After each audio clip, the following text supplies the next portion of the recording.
Welcome to Marketing Monday. Happy Monday. Today we're going to talk about something that you've probably heard of, but you may not know the ins and outs of. It's called lead attribution. If you know how to use it, it can make you a marketing rock star. If you don't know how to use it, stick around and we'll be talking about it. First, this.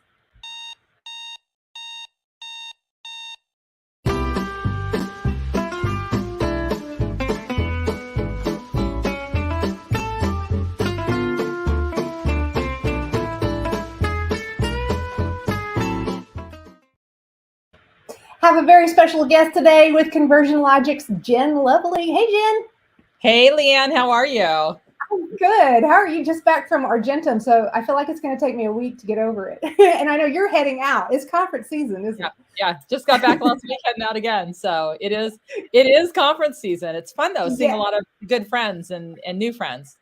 It is. It's fun seeing people in real life, in person. Exactly. Well, today we're going to talk about lead attribution, which is something that Conversion Logix does really, really well. And it's one of those things, in marketing these days, there's so many new things you can do. And it's not that lead attribution is brand new or anything, but it's one of those things that you can kind of be like, I'm not sure if I need that. I'm not sure. I mean, I never used to have it. What can it really do for me? Is it really as good as it sounds? So we'll kind of get into that. But first, I want to give you the opportunity to kind of explain what is lead attribution. What are we talking about? Yeah. No, thanks, Leanne. So lead attribution helps us to understand what's working, right? And Leanne, you and I were talking last week. In the olden days, we would have a call tracking number, or we would have and then it evolved to a QR code, right? And in the really olden days, you'd be like, yeah, I think it worked. I felt like I got a lot of phone calls, right? So yeah, lead attribution actually tells you, this is what's working, this is what isn't working. And this goes from everything to actual promotions to different segments of your marketing. So if I have a combined effort of some Google ads, some display ads, some social ads, Google business profile, that sort of thing, I can see what's working, what's not working, and I can reallocate funds based upon what's working, right? How cool is that to know if something is working or not, and how to redistribute funds to those segments that are actually working? So I feel like as marketers, if we were, just not even that long ago, but if we could have predicted the future and been like, this is my dream, it would have been, I wish I could tell if these things are really working and how many people are drawing in. It's a game changer for marketers, because our constant challenge is proving whether what we're doing is working, right? And how many times do all of us say, oh, this is a great promo, right? We're going to throw this out there and it's going to work really well. And we get our heads together and we get all creative. And then we're like, that didn't work very well. So with lead attribution, it's really nice. Immediately, you're able to see, are people taking advantage of that promo or that offer, or RSVPing for that event? And the really great thing is you can be agile and you can actually pivot on a dime and change that if it's not working, which is super incredible. Tell me, I think you have an example of that happening where an owner was just about ready to throw in the towel. Mm-hmm. Yeah. Tell me that story. Yeah. So had a property in NorCal, and we were holding all these really huge events. And, you and I have also talked about this before, that not everybody is an extrovert, right? And wants to attend really huge events. So we were able to see that, hey, people were not interested in that. And so what we were able to do is actually focus on smaller events, more intimate events. And immediately when we did that, we saw that we were getting traction and getting RSVPs. So that in itself says, hey, we've got some introverts here. And then we were able to go back to the property and talk to some of the residents and, and ask them about it. Say, gosh, we were promoting this huge luau or this huge other event, and we weren't getting a lot of, people interested. And they're like, that's not what we like. We want more intimate events, which is, 5 or 6 or 10 people. So yeah, exactly. So it's really helpful to know what's working and what's not working. Also, at that same location, this was actually really interesting. The owner said, it's funny. People think of digital marketing and they say, oh, throw more money into Google ads, right? That's because they generalize it. And we said, don't necessarily think that's the right route, right? So we already have enough money in Google Ads. Why don't we try some YouTube advertising, which that scares people. Oh my gosh, YouTube advertising, even TikTok advertising scares people. But we put some money into YouTube advertising. And, and the great thing about it was that immediately we could see conversions happening in the lead attribution software from YouTube. And what we found is at the end of the month, the most conversions, so people converting from an anonymous visitor to an actual lead, were coming from YouTube. So that was something when we sat down and talked to the owner and the entire marketing team, we said, okay, this worked at one property, right, in senior living. Let's go ahead and implement this at 4 more. Did it at 4 more, immediately saw it was working, and eventually implemented this with all 18 properties. And what we're seeing is that, with YouTube, for example, they're at a next step of searching. So they're not in those initial stages. So these prospects are just a little bit hotter. So, and closer to, actually converting. So yeah, there's very interesting things you can do. That makes sense once you think about it, because is it because anybody who's going to sit there and watch the YouTube ad and actually click from YouTube is probably more interested? Yeah. Absolutely. And what happens is that if you've searched for something, so, senior living in Seattle, Washington, if you search for something, then YouTube will actually serve up ads now based upon what you searched on Google. So so interesting. So you're already interested, you see an ad or a video and you click on it and you watch it. So, and that's retargeting. And that's, pretty much. So Conversion Logix helps with that too, right? Get pretty retargeting.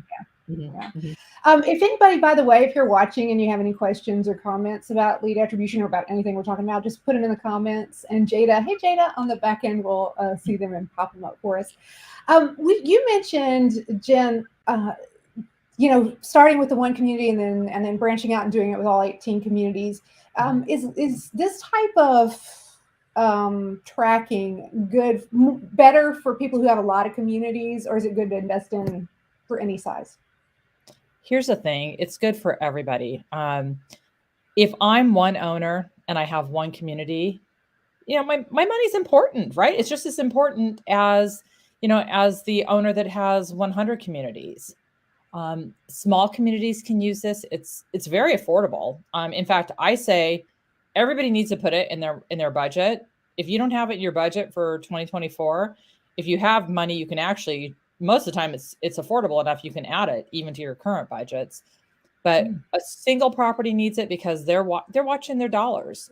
And what I also find sometimes is that when you get to the larger portfolios, it's such a big company and money's being just spent and nobody really knows what's going on, right? If I've heard this once, I've heard it 100 times in the last 6 months. People are actually going in and doing complete full audits of everything they're doing with their marketing budget because, quite honestly, they've lost track. Somebody says, oh, I've got this new tool, or I've got that, or I've got this advertising opportunity. And for the bigger companies, a lot of times they do have bigger marketing budgets. And so they're like, yeah, that looks good. It's $125. That's $250. That's $300. And so a little bit here and there. And what I've heard people saying is they're going back in and auditing and saying, are we duplicating efforts? Do we really need this? And what are we getting out of it? What's the ROI? So again, good for small, single properties to really big portfolios to mid-sized. Yeah. And it seems like lead attribution could help with that auditing process because you could see what was really working. Yeah. 100%. Yeah. Right. It is interesting. We're going to talk about some more stories of how communities are actually using this so you can see how it works in real life. But before we get to that, let's say I'm sold. I want to get lead attribution. Where do I start? What do I look for? And how much should I expect to spend? You should expect to spend a couple $100 per community per month. But the thing is, yes, it is a couple $100 per community per month, but you're able to pull a report on the fly, see what's working and what's not working. Secondly, think about all of the money a lot of people waste because they don't know what's working. Right. Thirdly, by having lead attribution software, you're able to see, okay, this is working, and this is on a daily basis, right? So you start something May 1st, you're in the end of week 1, and you're like, huh, that's interesting. This seems to be working better than this, and I'm getting a ton of leads. Let's push some money from this segment or, this solution over to this one. So in the end, you're getting more leads and more qualified leads. So if you think about the value of every single lead, if you move one more person in, it's paid for itself, obviously multiple times over. So that's kind of what you expect to pay for it. Some things to look for. You want to make sure that you can see a lease journey, right? I think it's really important to see how many touches it takes. A lot of people, think, oh, it should only take one touch and someone should convert. I think it's really important to be able to see on the back end how many touches it's taking on average, because it actually kind of shows you the life cycle of a lead as well.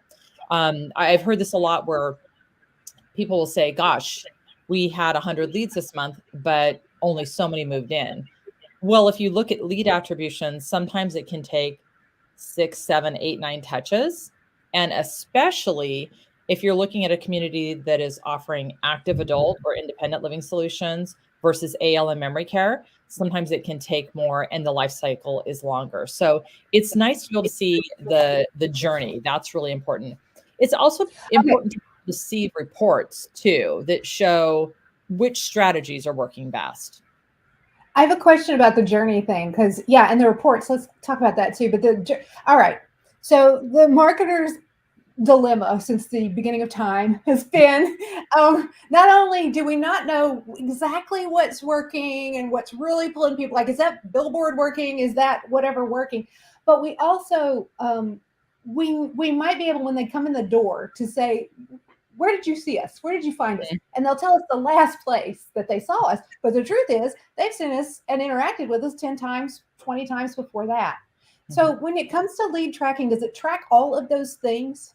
And do all of them track those things? Yeah, absolutely it does. And I think it's really important for people to understand that multi-touch is so important.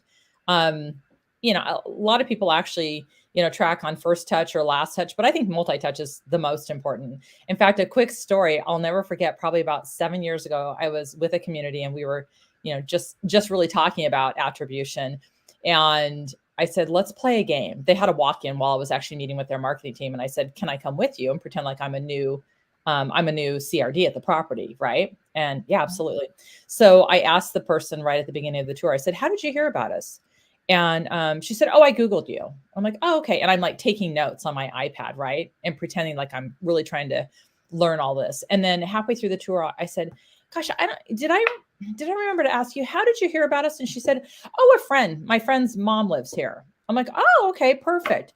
And then at the end of the tour, like we were all kind of giggling, right? And laughing about it. And then at the very end, she said, oh, well, we live really close. I drive by the property every day. So the funny part is actually during the tour, she came up with 3 different, reasons, right? So multi-touch attribution of what brought her into the community. So that is remarkable. And it's true. A lot of times when a forum will ask me, where'd you hear about us? Well, I don't know, a bunch of places. I guess I'll tell you one of them. Yeah. And that's fascinating. Let's talk real quick about the reporting too. So you can get, it sounds a little bit overwhelming to me. Okay. I'm going to get all this multi-touch, information. Now what? From all these people, now what? Can you narrow down and look at what's working the most, and how does reporting work? Absolutely. On a attribution report, you're going to see everything from charts to graphs and that sort of thing that makes it really easy. So literally you're going to see, a huge piece of the pie that says, this is what's working the best, right? So it's pretty easy to pinpoint. And then, another thing too, is that with those reports, those can be integrated into, you can see weekly reports, daily reports, monthly reports, whatever you want to see. But you can see which days of the week are converting. And again, you're going to have charts. So you can see, okay, here's the days of the week that are actually converting better. Now, that's actually a really cool thing to have for operations. And how many employees should I have during the week and that sort of thing, right? So really important there. So which days of the week, what type of devices are people using? I think it's really interesting, up to 48% on average right now, people are searching on a mobile device, on their phone, on their iPad, versus their laptop. And so here's the thing that's interesting is that with Google Business Profile, it's really nice because when you Google something, their Google Business Profile shows up. So it's really important and really emphasizes the fact that we need to make sure that's updated, that you're actually posting on that. And because the reason is because if you post on your Google Business Profile, then what happens is it quote unquote literally pushes the competitors further down the list. Otherwise, if you don't have everything cleaned up and if you're not posting, your profile will come up and literally right below it, it'll say, oh, you might want to check out these other 15 buildings that offer the same thing, right? So just knowing what percentage of your audience is on a mobile device versus a desktop or laptop, that's even a nice piece of information to have. Now, if you're one of those communities or properties or companies, let's say it's 10 or 11%, yeah, it's still important to have it cleaned up. But if close to 50% of your audience is on mobile devices, you better make sure that it's cleaned up and you've got posts running and all that sort of thing too. And one little quick tidbit. I think it's interesting how people it'll say hours of operation and they'll say 8 to 5. And so you don't know how many times I've gone to look something up and it's after 5, right? After business hours, you're looking for something and it says closed. And I'm like, oh, did they close during COVID? So I think it's important, like on your hours of operations to say, and this doesn't have anything to do with lead attribution, but you're open 24 hours a day, realistically, right? So, yeah. So good. Oh, these are all kinds of good tips. People need to bring get out your notepad. This is good stuff. Yeah, and make sure your website is mobile responsive, right? Because there's so many out there who aren't. Which means when you look at it on a phone, it's not just you're the same website shrunk down teeny tiny on your phone. Exactly. Especially when all of us adult children are wearing readers and the seniors themselves are really wearing absolutely readers. Yeah, make that text big there. Exactly. Yeah. Well, thank goodness you can do them on your phone these days, right? Yeah. Oh, true. Yeah. But that's so annoying. Then you have to scroll it back and forth. Exactly. Yeah, that's really good. And it might surprise some people because a lot of people still think that older people don't use cell phones a lot, and they do. They do, and so do their adult kids. Well, in 55 plus, fastest growing set of users on mobile devices. There you go. Yeah, there you go. On the internet in general. So I don't know how many of my friends have said I had to tell my parents to get off their mobile devices while they were visiting us. Roles reversed. Put your phone down. No phones at the table. Exactly. Let's talk about some of those stories that you have to really get an idea of some of the neat ways that you can use lead attribution. I have a note, and all it says is Taco Tuesday. Tell me whatever this story is. That sounds fun. Yeah, so another event. So we all have, wind down Wednesdays or, whatever, right? These theme-ish type things. And we didn't know if Taco Tuesday would work. And initially started this, what we did is we said, okay, we've got Taco Tuesdays. You can actually come in and have tacos on a Tuesday. Chef will have tacos to go on a Tuesday. Is this residents or is this people in the community? So this is prospects. So, yeah. So what we said, so think you're an adult child, right? And you go, oh, Taco Tuesdays. So I can come in for a tour right after work and I get tacos to go for 2 people. And so I can take it home, or better yet, I can come in on my lunch hour and do a quick tour and then take the tacos home. So again, this was something that we tried. We didn't know if it would work.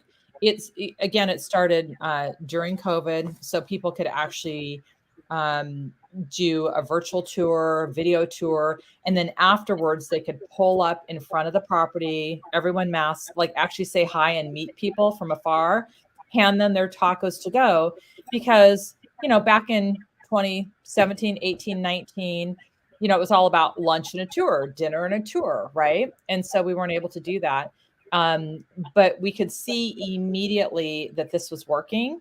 And then a lot of properties have actually extended this, and now they have people still come in because not everybody can come in for lunch and a tour, dinner and a tour, especially the adult children. We're all busy. But how nice is it to say, I'm going to go for a tour, and because I'm not going straight home, they're going to give me dinner to go. So I think So it's really, creative. yeah, I think it's really important. And I think it's great to just keep in mind, other items that would actually work and stay good, right? Stay fresh, stay good, and that sort of thing. And give people, something to take home, right? I know that, drive-by pie events or even just pie events, especially if you've got people looking around certain holidays, Memorial Day, Mother's Day, Father's Day, 4th of July, Labor Day.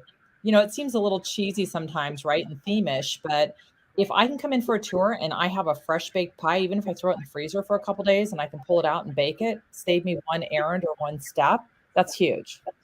Wow. Yeah. How fun is that? Hey, I'm sorry we couldn't. Sometimes LinkedIn doesn't show your names, depending on your privacy settings. So whoever that was, hey, hope your reception picks up. Jen, what about you have a story about a NorCal community that needed a lift? Yeah. So we talked about the YouTube situation, but also another thing too. Not only do we offer ads for prospects, but also for recruiting, right? And so a lot of people are hesitant. I even remember 4 or 5 years ago saying, really, people look for jobs on Facebook? People are looking for jobs, Facebook, Instagram, TikTok, all sorts of things. So really interesting that we were able to actually run some recruiting ads, and we were able to see that it was actually working. And people were actually completing one of our modules on our Conversion Cloud application. So we could see that they were clicking on the ad and then actually filling out the form to either schedule an interview or to see, to look at current job opportunities. So, and again, they were hesitant because it was social. Really, that's where people are looking for a job. So I think it's important, be open to different ideas, especially with your, digital advertising agency, your partner. If they say, hey, we see this is working, as long as you have attribution, go for it, right? Don't be hesitant, because if it's not working, we can adjust, we can pivot, we can move. But that was an eye opener for them because they didn't realize that people were looking on venues like that, Facebook and Instagram for jobs. So Yeah, and as we talk, I'm thinking, so some of this lead attribution can kind of be done. I mean, you can tell if somebody fills out a form, right? But or you can tell if somebody shows up for a taco. But it's with when you have an actual program such as Conversion Logix tracking everything, you get everything that they clicked on, and I imagine you get it all in one place. yeah, you can download reports with everything in one place, Excel spreadsheets Yeah. and different things like that, that you can then incorporate into your other reporting. So yeah, you can literally download a report that has the name of the person, um, uh, how they converted, what kind of tool they converted from, how many touches, all that sort of thing, days of the week. So you can actually pull that report, and it has everything inclusive on one spreadsheet. So very interesting to be able to look at it all in one summary, and tally it up together. I want to go back real quick. You've already told the third story, which was that larger events weren't working for one community, and so you figured out a smaller events would work. But there's an interesting little tidbit that I don't think we mentioned, and this isn't really lead attribution. This is more like old school, because you can do old school too sometimes. Right. Which is how did you all figure out that smaller events might be something to try? Who did you ask? We asked the residents. Yeah. That's genius. And the Yeah. residents were like, well, I wouldn't want to go to a large event either. Do a smaller one, Right. right? Well, it was interesting because they were having a tough time in the very beginning, when they were in, lease up mode, right?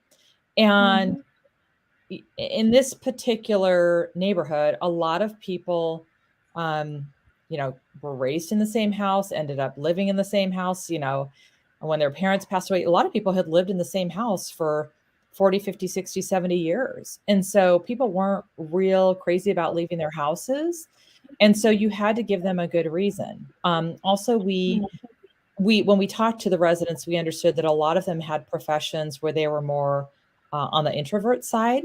So yeah, so I think it's really good, to talk to your current residents, and especially with this being a new lease up, saying what eventually triggered you into actually coming in, what struck your fancy, right? And also what turned you off.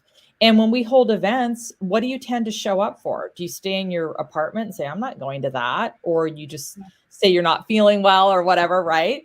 And what do you like to go to? It's funny.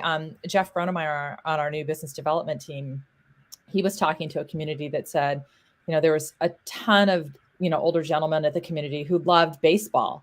So why not have some sort of a baseball club? And why not, pay the extra and have the MLB channel and show all the games, right? And things like that, because you never know, you might end up having several residents who wind up moving in because that's their thing, right? So I think it's really important, even when you're touring with families and individuals, to ask them, what are your hobbies? What do you like? Because having that one little extra thing can mean a lot. So I love the discussion around burgeoning tech in senior living, where we often talk about there's so much options. There's so many options for digital and tech, and there's robots, and there's all sorts of things. But we are not, as an industry, forgetting about the human connection. So, for example, in this lead attribution, you can use this digital tool to get fast and accurate and easy to digest information. And then let's say you see something isn't working and you're racking your brain, you can't figure out what isn't working. Well, you've got that information so quickly. You haven't had to spend hours and hours like going around gathering whatever you could to figure it out.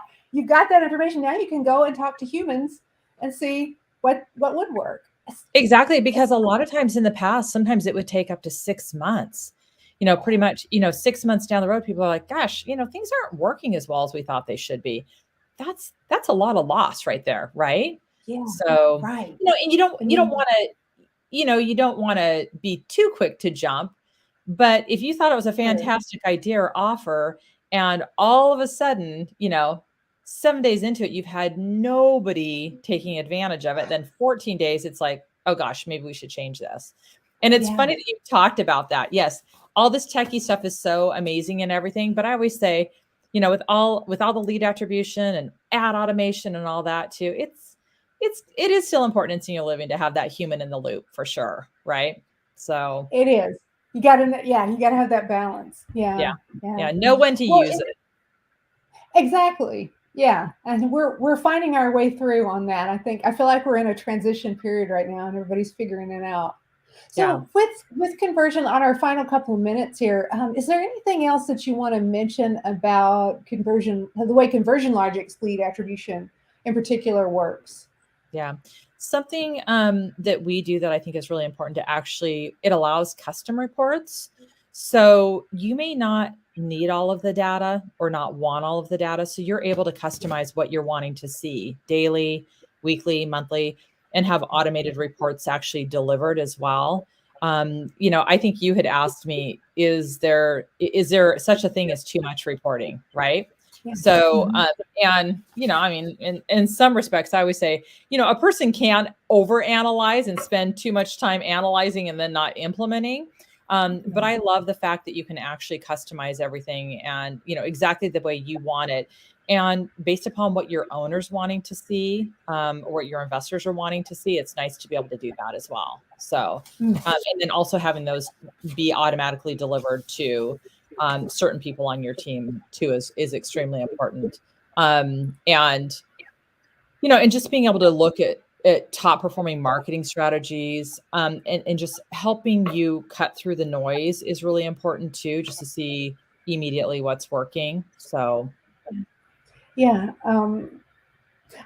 it's amazing what all we can do, and it sounds kind of like having your own assistant, because then you can deliver the reports, the customized reports through you. Yeah, that's exactly. great. Save you some time. Yeah. Well, Jen, thank you so much for joining us. If people want to find out more, Conversion Logix does have a download you can go and get. We're going to pop that up. Go to conversionlogix.com/occupancy to learn a little bit more. It's a free download on some ways to increase your occupancy right now. And you can also, of course, go check them out more on their website, ask for a demo, all that sorts of things. They're very nice people. I really love talking with you all. You're so passionate about what you do.